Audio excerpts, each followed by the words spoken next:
Good morning, Everstrong family, and happy Thursday, October the 2nd.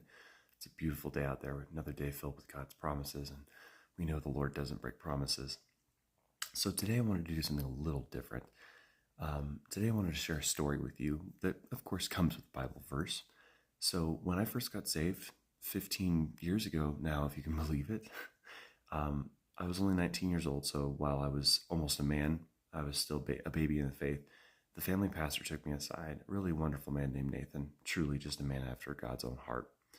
And he said, I want to impart with you a very, very important verse that I think you should hold on to your entire Christian walk. And a lot of people would say, oh, he's probably going to do like John 3:16 or Philippians 4:13 or even something from like Psalms or Proverbs. And funny enough, he actually ended up picking a verse out of the blue from 2 Chronicles chapter 20, verses 18 and 19. And I remember thinking, that's a very, very specific and unique verse. And he ended up reading it to me, which was verses 18. Then King Jehoshaphat bowed low with his face to the ground, and all the people of Judah and Jerusalem did the same, worshiping the Lord.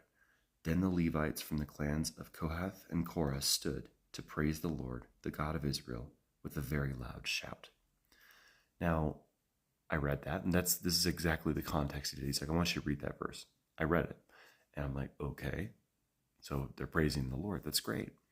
And he went on to tell me the reason why he wanted me to read that verse is because he said, let's go ahead and read the entire chapter together. Now, beginning portion spells it out, chapter 20 of 2 Chronicles.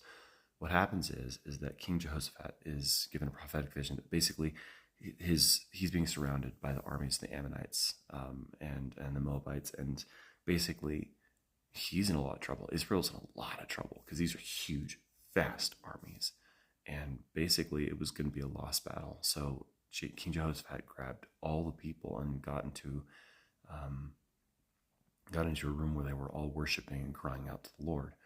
And when God came to him saying, you do not need to do anything, I will conquer this for you, immediately without question they began praising the Lord.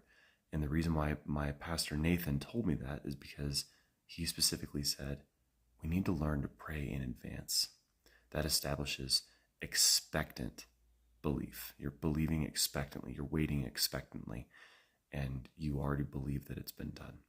So anybody out there who might be struggling with a situation they're in, situation they're going through, just remember, not only can God take care of it, he already has.